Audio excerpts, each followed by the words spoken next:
Well, how big of a blow is this to not get 3 points? Not just because of the manner of the defeat, but because both Spurs and Villa dropped points in the last 48 hours. Do you know what I think? It is the manner of the defeat. That's the point. It doesn't really matter what happens elsewhere. They can't do anything about that. They're not in control of that. They were in control of this tonight.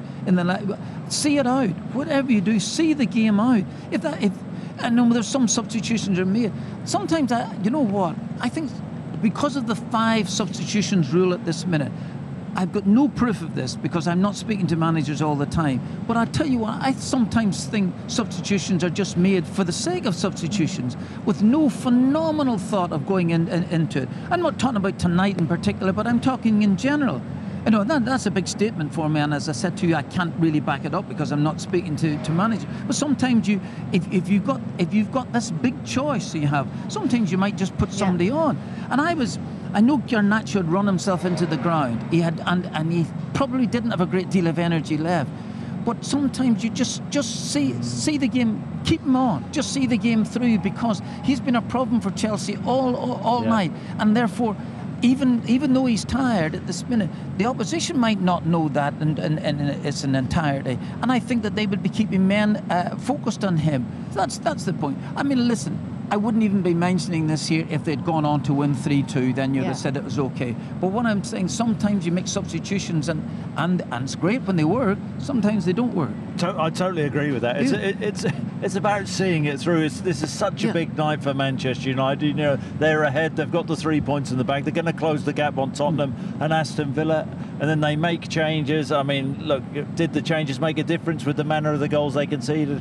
Possibly not, but, you know, there's nothing to say Garnacho wouldn't have gone on and got another goal for them. Yeah, but perhaps Eric Ten Hag was thinking about the Liverpool game in just a couple of days' time.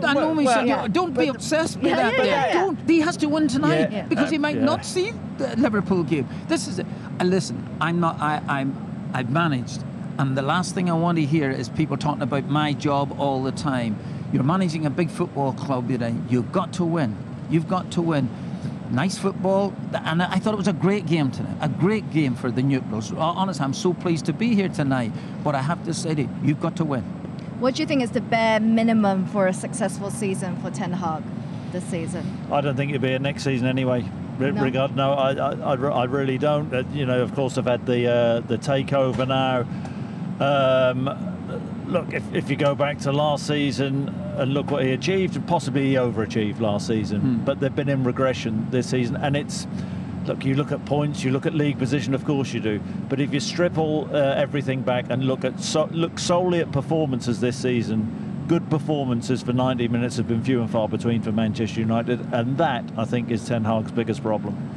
Well, I'm going to go on the defensive, because I've been a manager myself, and from that viewpoint, and he would be looking at it, some of the younger players like Garnacho starting to make a bit of a name for himself.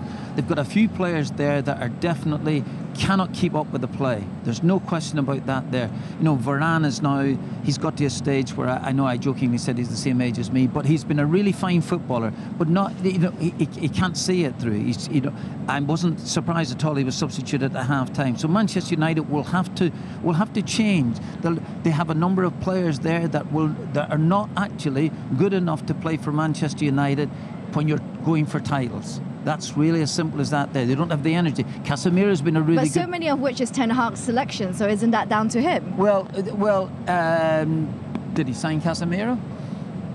I believe he did. I believe he did. He did. Yeah. Okay, that's your point. Anthony is his player, that's another one. Onana is his player. I do take your point, Michelle. He's made a number of signings that through one reason or for one reason or another haven't really come through.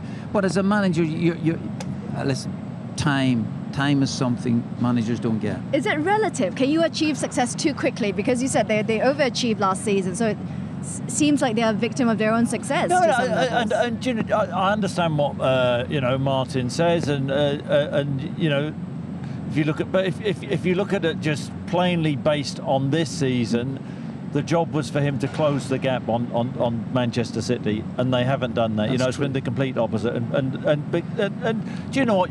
I could understand it if the performances had been there and they dominated games, and you know, I mean, you can argue, you know, tonight they had a bit of control in the in the second half and ended up losing, but performances this season. You know, I've seen Brentford outplay Manchester United. Go back to the first game of the season, Wolves. Everything's relative, isn't it? Because Aston Villa is up there. Yeah, at the moment. but you know, the one thing which I don't quite understand is we hear Ten Hag come out a lot and say we're making progress. I don't know what he's seeing, but I don't think he's seeing the same game as what everybody else is seeing when he says that. They're not making progress. They're not making progress? No. Well, in terms of results, they're not. You know, they are struggling this season, really struggling. And for Manchester United, that's not a great sign. Do you think he will? I know you don't like to talk about. I don't know. Yeah. Please, yes, Chris says he's been outspoken now for quite some considerable time since he's taken over punditry. Yeah. So that's okay. Let him go with it. I'm still. But do you think it'll be a sum of change in that sense? Because they'll have to change. In terms of the C level, D level suite, they are bringing in people. Things will have to change. Yeah. Things will have to change, and you assume that the changes that have taken place at board level at this minute, you would imagine that just won't stop.